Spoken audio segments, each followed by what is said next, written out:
We're going to talk about celebrating the team today. It's going to include some communication skills and diversity concepts. And I'd like to start with the whole quote here, that everyone assumes that others see and do as they do, and they expect their actions and communications to be understood by others. I think this is a common theme we'll see throughout our communications, no matter if it's at work or at home or what have you. We always think that people understand our point and our intention when we speak, and that's not always true. So some of the things I want to talk about include some communication style differences that I think are important to understand in relation to diversity as well. So some fun first. I need you to look at this picture for me and spot the differences between the two. Y'all can work as a group and shout them out or whatever you want to do, that's fine. Hearts on the cabinet instead of clock's different. Mountains are different in the picture. There's 3 bananas in one and 2 in the other. There's a blue cup instead of 2 little figurines on the shelf behind her. Stuff on your lollipop. Stuff on your baking sheet is different. Yeah. Oh, and there's the cupcake over here is 2 fish or whatever, and it's 1 over there. Grandma's missing a pin out of her hair and That's something got on a her different shirt. tie on. That's grandma, that's not grandpa, okay. That was funny. The hearts Yeah, on the that's- shelves Yeah, and Zena around. said that first. Oh, the plates behind the cat's ears. What has a Missing smiley face? Oh my gosh, I didn't see that one. Ah, All right, is that it? and then the bush in the front. And the cat's holding a lollipop over here, Mm-hmm. and it's like a spoon over here. You get her tongue? Which Okay. one? Yeah, she got her tongue stuck out. One. Oh, Oh, the put my little, glasses little on. girl. Yeah, I thought it was a little boy, And- but a little girl. As a And the tongue. reason I want you to go through this exercise is that the first thing I want to point out is the fact that it would be very stupid of us to not think that things are different. So, yes, we have our differences, and we can't just pretend that we don't, okay? That would be stupid. That would be ignorant, I guess is a better word for it. When we look at this picture, we know there's obviously differences between the two. And what I want to talk about throughout this presentation and this concept is how we can understand that there are differences and look at how we can celebrate each other in those differences, improve our communications and interactions with each other. Okay, here are our objectives for today. First off, we're going to have fun. I've got a couple little games. We're going to, like the activity we just did, I'm going to educate you to be more productive because interactions with others, better communications make us more productive. It'll give us protection. Of course, we don't want anyone to ever have to, get in trouble because they discriminated against somebody or acted inappropriately and didn't realize that maybe their actions or communications weren't where they should be. Building our team and understanding. It helps us to build our team because since we are all different and we can understand those differences, it helps us bring cohesion to each other. Communication, how we can transfer this to students, and then function. So, you've got your little pieces of paper in front of you. Your name goes in the center, and then I want you to talk in one big group about how you personally identify yourself, what makes you who you are, and how you express your identity. I guess we're good because all of your lists were exactly the same, right? Yeah.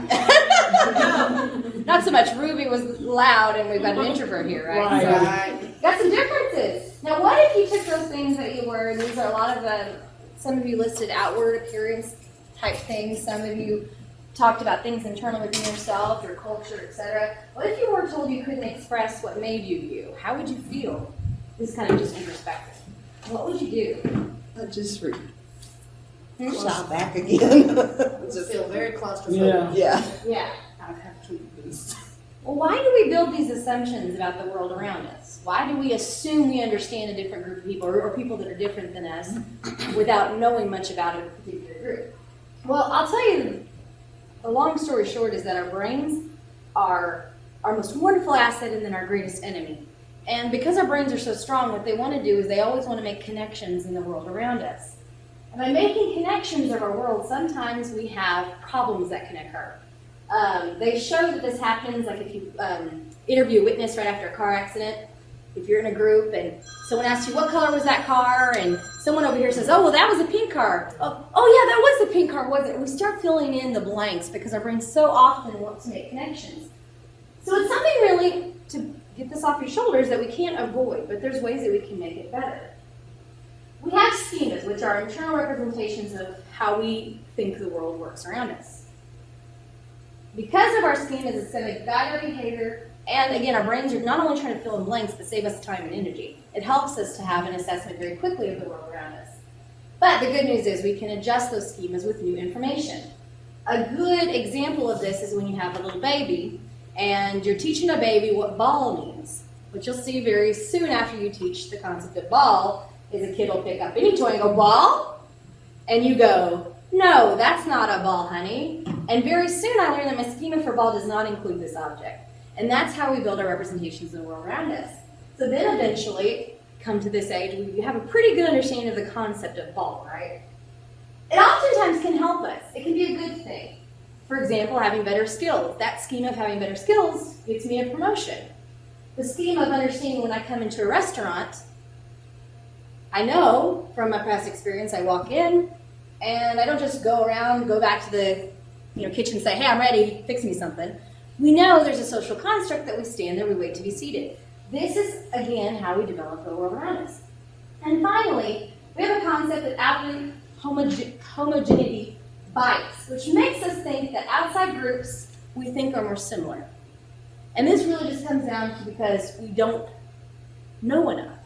And if our brain doesn't know enough about something, it's going to, again, fill in the blanks. So a lot of times, outside groups that we don't know anything about, we're going to assume we're very similar to each other. This is where we get a lot of stereotypes about different folks. And because we're so afraid of the familiar, okay, we're afraid of the dark, we're afraid of the unknown. Because we're afraid of the unfamiliar, the groups we don't understand, because we have fear, we have misconception and misunderstanding. So can we fix it? I already told you could, right? Right. Okay. There's some tips and things to think about. First of all, just because I say we need to be understanding of differences within each other doesn't mean that I'm saying you all have to be friends. I'm never going to make anyone be friends with each other. Some of our differences make it so that we don't necessarily want to be around each other, but since we have work in the same environment, we want to be friends that we should all be friendly. Regardless of the person, introspective thinking about how you'd like someone to approach a question or a concern, etc. Think about how you would feel. Be introspective. Be sensitive, not charitable. People don't want any difference that they have to be looked at as a, for lack of a better term, a handicap against anyone else that they're around.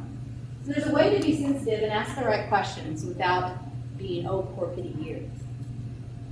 Watch our informal communication, and this is what's going to get us. Our informal communication, because it's informal, tends to utilize a lot of slang and things that sometimes could be viewed as offensive. And I'll talk about communication in more detail in a little bit. If you think you've crossed the line, hurt anyone's feelings, check and apologize. The best way to not have a problem get out of hand is to immediately check and apologize. And the way we can assess that is not only by what people say to you, but body language, how often you see each other after the statement. If someone's acting differently than you're used to, there's probably something going on. There's no harm in asking a question and making sure that you got in check that whatever you said or did is not the reason that he's different. Don't engage in misbehaviors. One of the hardest things to do, pointer. I don't know why I'm always trying to do things, but okay.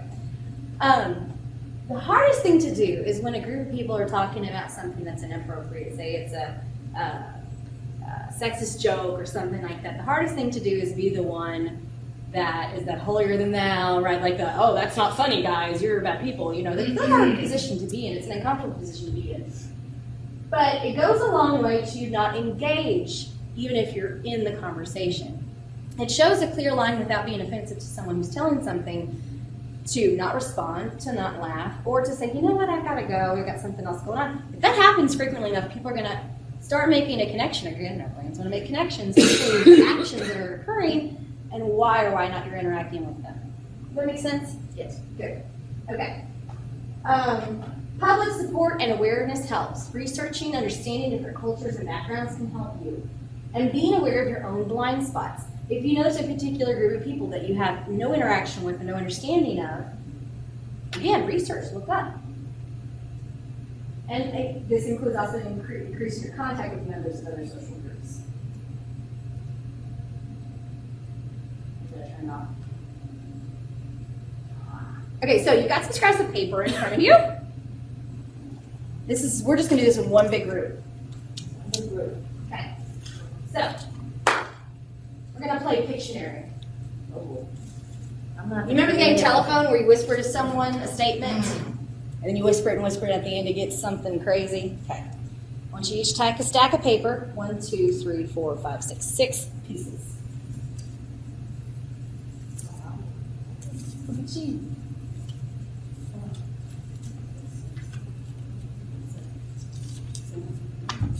Okay. Here's how this is going to work. You're going to have your stack of paper in front of you like this. What the first person's going to do is write down a phrase or a word. It can be anything. I don't care what it is. It's kind of like when you pick something for charades or something. So I put sun. That's what I'm going to write. Then I'm going to pass my paper, my whole stack, over to the next person. So I'll just go in a circle. Okay? That person's going to look at the word. Okay, I've got sun. I'm going to take that word, put it to the bottom of the stack, and then I'm going to draw a picture of what I read. You got this? Then, after you've done that, again, you pass, the person gets a picture, they're going to write the word. Does this make sense? And we're going to go one circle around, so we're going to move your stack back. You're a gamer. This is up your alley. Okay.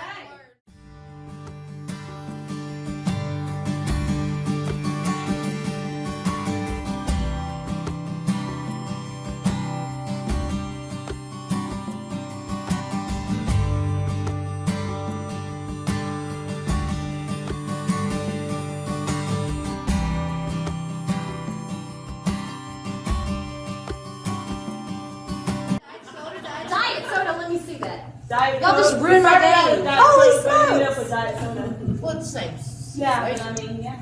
Okay, this is the first time it's actually gotten around with everybody, and it was clear. One time we had a What really, you call our group? we had a really funny one time. It was like a Batman at the beginning, and at the end it was like some kind of penguin. Or Oh, That would have been me because I can't But the draw. point is that y'all did a good job on this because, you know, a lot of times it's not so easy to be able to communicate with each other, especially if we don't have a similar medium to communicate with, right? Which is why we had the Batman end up being a penguin one time. We think we understand the intention, but it may not always be what we thought it was, right? So we have, again, different communication styles. Wendy, you probably have seen something similar to this before. Now, there's a lot of different, analysis or little tests that you can take, assessments that you can take to figure out lots of different things about yourself, your personality type and your communication style. And that's one I'm going to talk about today. This particular one comes from an iSpeak program. And I've always really liked this one because it talks about specific differences in clear-cut 4 different areas of communication style. Intuitor, thinker, feeler, and sensor. Let's break down what these guys are. In these main 4 branches of how we communicate, the first type, and I really want you to think about as we're going through these, who you might be out of this group, which group is most like you, which group is the least like you, because what you're going to be able to do is look at some tips about how we can communicate with others that maybe have a style that are completely different than our own. Intuitors tend to be our idea people. Examples like artists, professors, planning committees, these folks. They are the fast and deep thinkers who do not take things for granted. They love the concept of an idea. They're the ones that can take an idea and run with it for a very long time. They may not get the actions done out of the idea, but man, they can think of a lot of things that we can try and do. And they like to make sense out of the abstract. These are future thinkers. They like to project what might happen in the future. And the way you can recognize folks that are intuitors is that they see their world as a world of possibilities. Their imagination is going to be strong. A lot of times the office space is not so strong. A lot of disorder in the office space. They tend to challenge because to them, again, the concept of an idea is so interesting that they want to throw ideas onto you and you throw them back. So understand that someone who communicates as an intuitor isn't challenging you because they think you're wrong or you're stupid. They want to have that exchange with you. They want to talk about the different ideas that people have, right? They're very open to these differences. They continuously probe and ask questions. Again, you shouldn't be defensive about that. these types of communicators ask questions because they like to have that exchange. They see what others might miss. They're very creative in problem solving. They like to think of two different things and how they associate with each other. These folks like the group work. And time orientation, they always like to look at long-term or future. So how do you speak with someone that has a specific communication style? Especially if this is something that's foreign to you and you know you don't use the same kind of style when you communicate. Well, it's best to state things in a very general manner. Okay, if they're going to run with the concepts about it. Praise their concepts and then guide these folks towards the actual facts. Explain what the challenges might be because, again, they're so interested in the idea that a lot of times they will not see the challenges associated with it. They like to jump from topic to topic. They like to see and understand the vision of it all. They love to brainstorm. And they want you to share the fascination of the problem with them. So does anyone think that they fall in line with any of these ideas and concepts regarding communication style? Nope. What about you? A little bit? A lot of it? Anyone else? We'll let you know when we get. Yeah, we don't know. Right now, not so much. This is one I fall in line with to some extent. It's my style. Next we have our thinkers. These tend to be folks who are lawyers, engineers, scientists. And they like to look at everything in a very rational way and via observation. So these are the folks that a lot of times don't talk a whole lot, but like to watch a whole lot of what's going on. So they don't use a lot of emotion within their communication style. So there's not going to be a whole lot of attaboys or a whole lot of, how's your mom before talking about what's the order of the day. And it doesn't mean they don't care. This is just the style that they lean towards more. They're valued for being very thoughtful, use data a lot, logical, objective, and they really like to be systematic in their questioning. How do we recognize folks like this? They're very organized. They like things very outlined. Very, very into the details of a concept. How are we going to get it done? Let's get all the details lined out. Specific in word choice. They look at results. They're rational and disciplined. And their time orientation that's different than intuitors is that they like to look at time in the past, present, and future. All together, all at once. How do I talk to someone like this? Again, because we're going to have different styles. So folks that utilize this style the most, who want to not speculate, they're going to want to see data. And again, it's not a questioning thing. And I think a lot of times if we understand that there's differences in the way someone approaches us, that can take a lot of the hurt feelings out of it. So if someone is a thinker in their style, they're going to approach you, and I always think a good example is if someone came up to you and they're like, where did you get these numbers? That can seem very abrupt, invasive, questioning, put me on the defensive, right? But if I understood, okay, that person may not be questioning me, they just have to understand their concept of what's going on via facts and data, then them asking where I got the numbers actually is a good thing. Just explain it out, line it out for them, right? And so you don't have to take offense in a statement like that by understanding that that might be just their style. Does that make sense? Make sure they understand the reasons that you're giving outside guidance, because again, they want to know the facts and data. So if you are giving them questions, they're going to, why are we asking this question? They're going to want to know the facts and data based on it. So they're going to make you feel on the spot at times because of this. Honest, they think details are a very good thing. And so you should have your ideas developed prior because they're going to be questioning about it. Where did you get your facts? Why do you think we should do it this way? Oh, anyone think they're a thinker? Any more kind of, right? Next we have feelers, educators, HR people, PR, healthcare, counselors. And these are just examples, it doesn't mean that's what everyone's going to follow. These people are dynamic, stimulating, and warm, and these are the good interrelators. They show sensitivities to other people's needs. They read the nonverbals very well. So if I walk in and I got my arms crossed, and I can already tell them, you're in a bad mood, I'm the one that's going to be wanting to figure out what's going on and get down to it, right? What's the matter with you? Yeah. And they also anticipate changes. So if there's a new program being developed, or if there's going to be a change in a system or a change in department, they're the ones that are going to think of, so-and-so is going to think A, B, and C. right? Because they want to visualize their world in relation to other people, not so much the data and facts that Nancy Pinker. And so they're very good about anticipating how people will respond to change. So this is a really good person to have when you're going through a change institutionally, to be able to think through those interpersonal issues. They find their values and understand the world around them via personal experience of harmony. And they'll notice subtle differences in someone's behavior or mood. How do we recognize these folks? They'll use your name a lot. They like to use a lot of eye contact and touch. They'll a lot of times defend the actions of others because they already know what someone's intent is, right? Quote unquote. They'll already, if they got in trouble or so-and-so did something, they'll already figure out in their mind why they think it happened. They'll defend why they did this, right?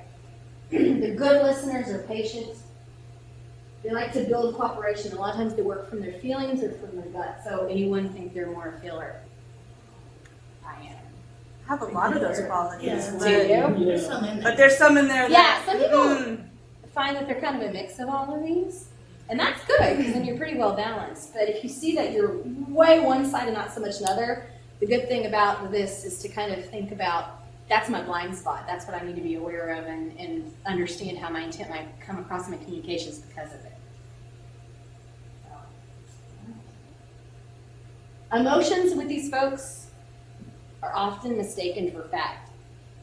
So sometimes someone might come out with you and know for a fact it's A, B, and C. So you've got to get these folks to get to the facts and clarify, because it may not be A, B, or C, but that's how they feel about the situation. They can get defensive because, again, their world's interpersonal.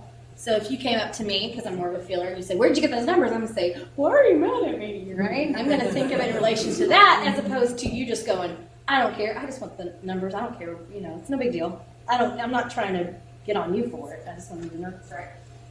They're going to draw from past experiences to establish their meaning, because again, their meaning in the world is interrelational, not fact-based. So you got to give them tact in the facts. They're going to look at harmony related to the big picture. They want to look at unit goals. How's this going to affect everybody? Finally, we have our sensors. Sales, marketing, construction, professional athletes, our sensors are very action-oriented, and they work with a variety of tasks all at the same time. You know anyone like that? They have very good attention to detail, and when you give them a project, they're going to say, "How are we going to do this? What are we going to do this? When are we going to do this? What is it going to happen?" Right? They're the ones always thinking about, "Okay, we got this." Wendy's nodding. Okay, this is more Wendy. They like to look at growth and progress in measurable terms. Very high values placed on actions. Energetic folks. How do we recognize these folks if we're working with them? They're easily made impatient. Okay? So don't take that as, again, a reason to be defensive. Their impatience is because they're already thinking of the 5 next steps. Okay? Because of that, they're often running behind the They're schedule. often running behind. God, this class is slowing me down. These folks are often the ones that want to just pick up the phone and find out information rather than email or wait for a response or wait for you to get back in now. They just want to figure it out. She just follow you around for No nonsense. Maybe sometimes they talk too fast because, again, their mind's going before their voices, right? Constructively impatient. I like that. You ever feel like you're constructively impatient? Directing dialogue. So because directed dialogue, if you're approaching someone who's a feeler, Yeah. right, there's something to be considering within that, right? What clear measures, work hard, train hard, very down to earth. How do you communicate with these folks? Concrete, tangible, immediate feedback. Relate everything in your world to something that's workable and doable. They want to know how and when and why before they're going to commit resources to something. So have an idea ahead of time. What, why, where, when, and how. What did we do before? They like that because it worked or it didn't work, and so they know, right? Direct examples, not theoretical ones. Okay, when I say not theoretical ones, who do you think of? The first ones. Yeah, tutors, right? Tutors, yeah. Our idea folks might have some differences. Somebody's phone? Maybe it's the connection over here to another side. Those are pretty though. Okay, they're up tempo, direct, no rambling. Basically, taking action helps relieve anxiety in their world. It's basically a feeling of lack of control if they don't get to take an action. So this is why the world that they see and communication interrelation is related to that. So again, knowing this helps you to know what is your blind spot. Because all of us thought one of these, we were like, I don't know these ones at all. I'm nothing like that. They're ridiculous, right? We all had one in there. So I want you to concentrate on how to communicate with those types of folks. Know your spread. Some of you thought that you were very in line with a lot of them. That's good. It's important to know if you have a strong base across all four. If you lean one way or the other, that'll very much help you in communicating with others. And don't always focus on how you communicate via your perspective or your type. So let's give an example. I want y'all to read this and just do it all together in one group.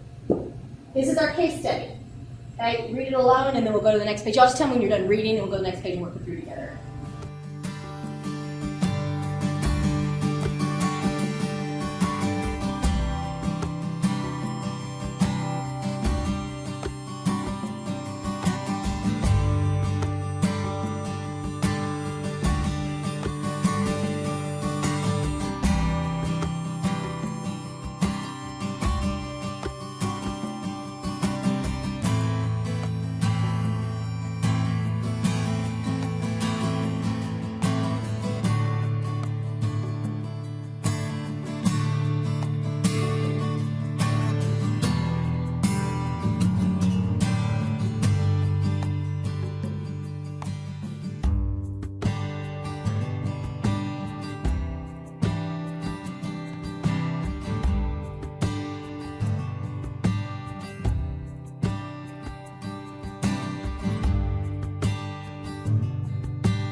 You to do after looking at this case is answer the following questions for me. What is Mr. Carruthers' style? What is Dr. Brown's style? Got another clicker.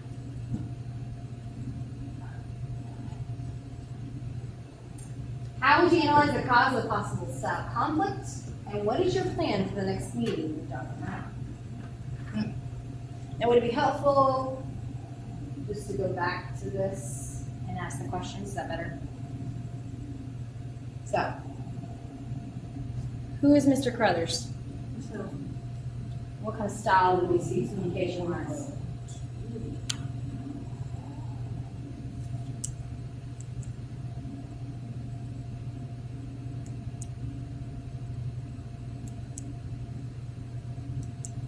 do you think?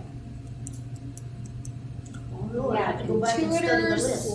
Sensors, thinkers, and feelers. Salesman's guys intuitive. He's a what? Intuitive. Intuitor, because he's the salesman, likes the ideas, right? Mhm. What else do y'all think? And not the doctor. And I give y'all this because it helps us start thinking about different styles. I think he was a little bit of a feeler too, because he felt like he was being rude and polite, abrupt.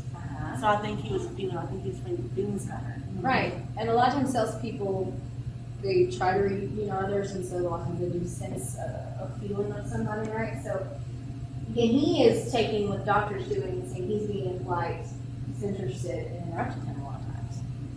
Right, and this is his perception of what happens. Yeah, you can see a little bit of a feeler in there. What else do y'all think about Mr. Carruthers?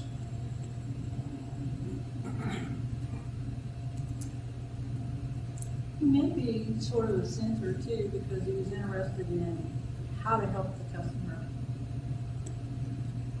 And But he wanted could to take also action. sense, of course, that the doctor wasn't interested in what he had to say Mm-hmm. and how he responded back. So it's kind of a little bit of both. What do you think the doctor was? What's Dr. Brown's style? He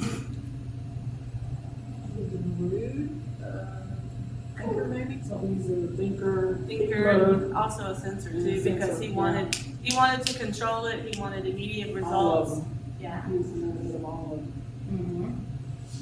He's got a lot of things where he wants to know the information, right? He wants to know where you got your figures. I want numbers on this. I've got a timeline established. I'm a censor, yes, so here's the plan, here's what we're gonna do, we've already got it established, I don't have a lot of time for talking, right?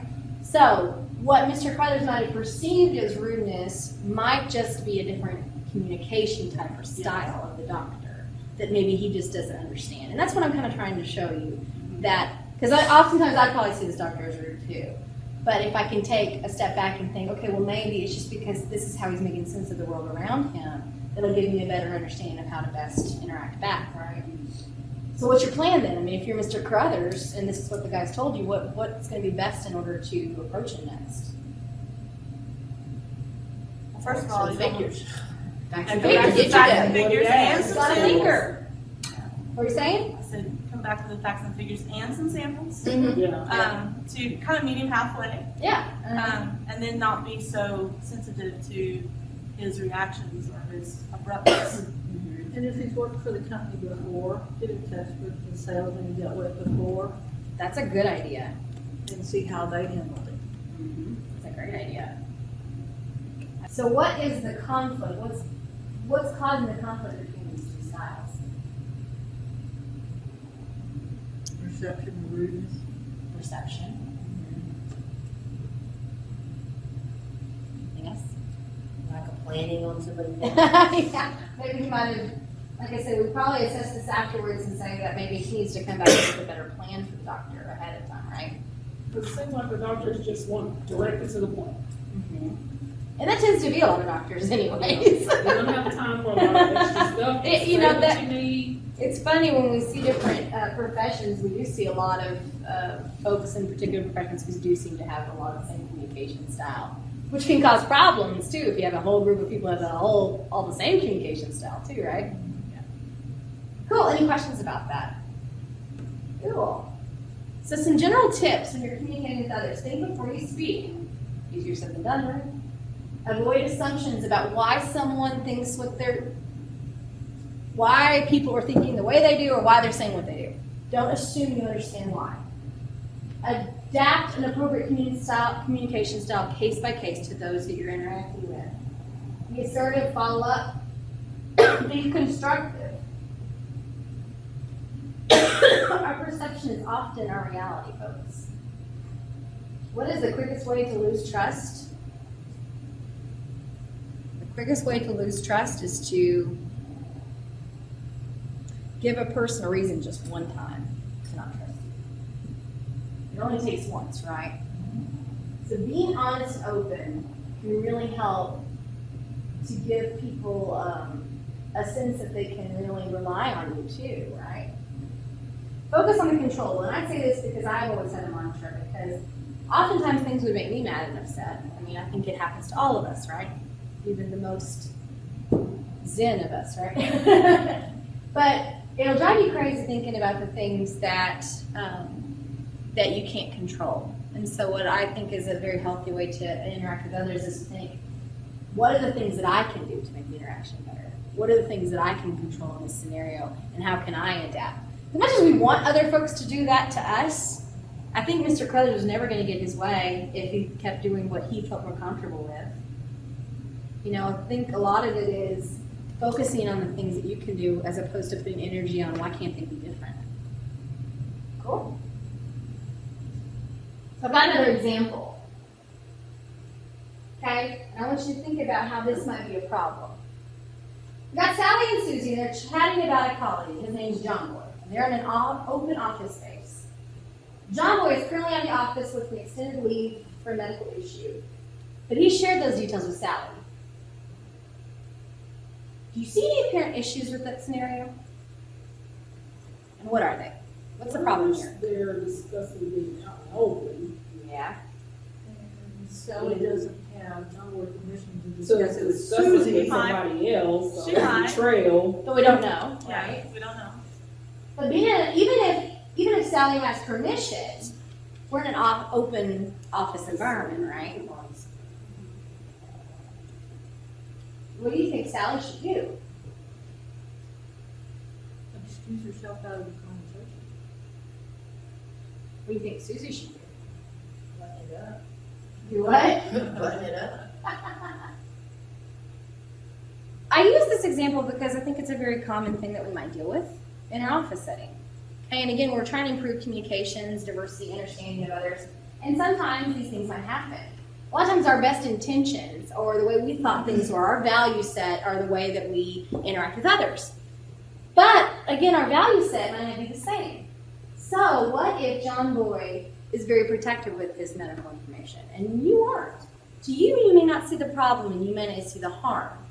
But different perspectives and styles may cause someone to have discomfort with sharing that type of information. There's certain information that people should be careful what they share. Yeah. And just because he shared it with Sally. Yeah, their You know. information or someone else's medical information is getting to be a pretty hot topic because people don't want you to share their. Okay, I not changing too much, but I got a good one. There was a case study that I went to a conference a couple years ago, and they talked about how this woman worked somewhere and she went on leave for pregnancy, and the people at work sent her all these flowers and stuff to her home, and she sued the company because she didn't want anyone to know she was pregnant. And she won. Wow.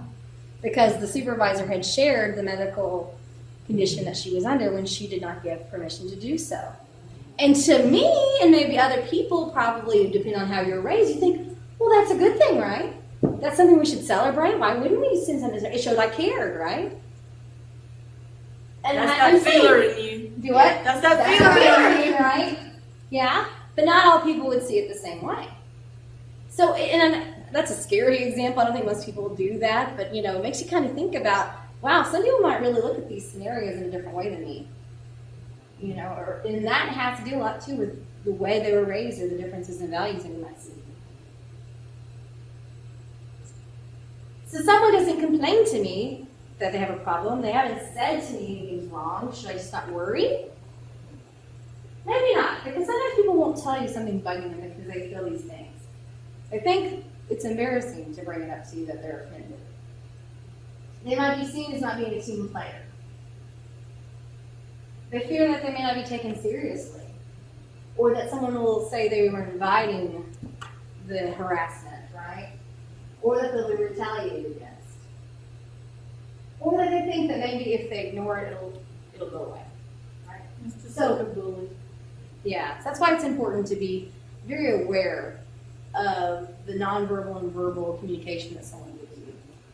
And sometimes, again, we don't think we're hurting anybody, but sometimes the things we can do can be actions that are actually stereotyping a particular group. The concept's called benevolent stereotyping. When we don't mean to, the intention is not to hurt anyone, but it can possibly hurt someone. So this example. I want to move Sally from working nights. She's a primary caregiver. I bet she'd want more time with her family. So you took her away from working nights where she got all this overtime, right? Maybe she preferred to work. Maybe she didn't want to be around her family. We can't assume because she's a primary caregiver, or maybe because she's a woman that that's what she'd rather do with her time. But we think we're doing something in the best interest of the person. All right? Exactly. Things to be aware of, some no-nos. We've got to be very careful with our touch and our gesture. Badgering people about specific facts about themselves that they cannot change, including things like age and sex. We have this problem a lot in the South. When we talk about folks, we like to refer to them by honey doll, baby, boy, girl. This is very common. And a lot of people, especially in the South, you can probably get away with it more too. But it's just understanding ahead of time. You got to get a feel for if someone thinks it's an appropriate discussion. And when in doubt, you ask. I hope I didn't come across as A, B, and C. Did that offend you? You notice them give a smirk, right? You just have to be kind of honed in on this. Looking at cultural differences. Again, when in doubt, there is a very diplomatic way to approach and to question someone from an intent that is not putting them on the offense. There's a very diplomatic way of trying to go to someone and ask questions. And you can even start it that way. If this question is offensive to you, you don't have to answer it, but I'm just really interested to know more about this. So, question it. And remember that we have to understand that our intent is not relevant. It's the impact we have on others. So you can't just say I didn't mean anything by it and be able to say, fine, you can get away with it, right? So you have to be careful with how we tease, how we play. I thought there's a really good, I like these two examples here, these two distinctions. There's a big difference between telling someone, I love that dress, it's a very pretty color, or saying something like that dress is hot, right? It's basically the same end, right? But there's a different approach here that can have a different perception of intent. Or asking someone on a date might be socializing, but asking them repeatedly after being told no could be possible harassment. But what if someone offends me? I have felt like that. Never felt like that. Don't stew, and don't go looking for problems, and don't assume you know what they meant. A lot of times, I'd say 9 times out of 10, what we think was the intention was not. Go to the person first. Inform them something went wrong.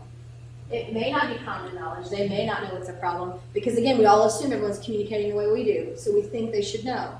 But that's not always true. If that doesn't work, you can always go to a supervisor, of course. And don't try to get back at them. Being passive aggressive, letting things snowball will never help. It'll make you feel more comfortable each day you go to work. It'll never resolve the issues or concerns. We also have to pay attention to how we interact online. There's not a tone button. Yeah, Right? that's terrible. That's terrible. Email is actually a very poor communication tool. So if you have something uncomfortable to talk to someone about, doing it face to face, as uncomfortable in the moment as it may be, will help prevent uncomfortableness down the line and miscommunication that might happen if you send an email. It is often so attractive to just send off an email and say, okay, this is how I feel about it. You should know, right? And then walk away and I'm like, okay, I've done this, right? It's taken care of. But I miss the interaction to be able to get that nodding effect, to understand that comprehension is there. Should you ever write an email when you're angry? No? Yeah. I think you should. I agree, you just can't hit send. I think you Don't should. send Just it. don't hit send. And don't put anyone in there yet, right? It's a great way to get your initial thoughts out, but I always say come away from it, come back 5 minutes when biology isn't taking over, and then decide what you want to send that out. Always remember that whatever you put in a digital format is forever, and anyone can see it. And technically, it's still college property, just so everyone knows. That's You know, why I already. said you don't write it. Because it will come back and bite you. All right. Think about the future. Check your sources before you send information. Get permission before posting information. Try not to overshare. And recalling messages can be done, but how often when you get a recall message, don't you go, oh, what's that thing they didn't want me to see? And you want to go open it, right? Other considerations. We talked about general differences between ourselves. Other things to bear in mind are the common things we think about when we talk about differences and celebrating diversity. We have differences in our race, religion, sex, gender identity, which isn't just orientation. That's what I project myself to be. So even biologically, if I might be female, if I project myself to be male, right? Sexual orientation, disability, age, marital status, these are all other considerations we need to bear in mind when understanding the world around us and how to interact with others. One thing about diversity training I can tell you is, look at this huge list, and this is just the things that are protected by the government. These are just differences there. We have a bajillion differences besides this, right? But you left off one, school affiliation, School affiliation? You got Aggies versus. I can definitely discriminate against Longhorn. That goes on in my house. But, seriously, it's... Technically, I'm Maverick. There's no way to know everything about every kind of person under any of these headings, okay? But if you look at the world around you and those you interact with, there's way more resources out there to understand others better. And like I said, there's always an easy diplomatic way to just approach a person from a non-defensive perspective to question and get answers. So what are our strengths as a team? Let me just answer this together. We're all different, but how does that make us strong as an institution? Well, I'm not very creative and she can draw, They fill in the gaps where we're gapping. Exactly. Right? If we had a group of people that were all just the same, I don't think we'd be a strong institution.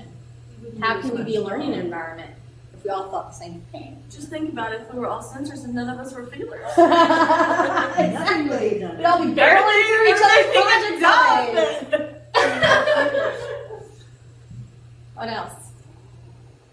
That's the biggest thing, is we compliment each other. Yeah, And if we don't know how to do something, somebody does. exactly. And a lot of what we talked about today, we can transfer directly to interactions with our students. If we start a little more formal in our speech and presentation to our students, then there's less of a chance that we're going to offend. Mirroring. This is a good one, especially if you don't understand cultural differences. Follow the leader. Guys, this is how we learn from infancy. Find the leader can also help you to prevent any kind of communication differences or discrimination or anything like that. Does my behavior accomplish college goals? Could it be seen as something harmful? Would an outsider see my behavior as harmful? My favorite is always my grandmother test or my HR test. My grandma heard me tell this joke. If my grandma heard how I was interacting or the look I gave to that guy over there, if they were right here on my shoulder, would they think it was appropriate or not? Grandma doesn't work for you, you can think of someone to try. Ask before you assist. There's a lot of times where we might see someone, especially with a disability, and they look like they might need assistance. There's no harm in asking anybody if they need help, but you should ask before you do. Don't assume that they're not capable of something, right? Have the exchange, the dialogue first, and that'll prevent a lot of hurt feelings.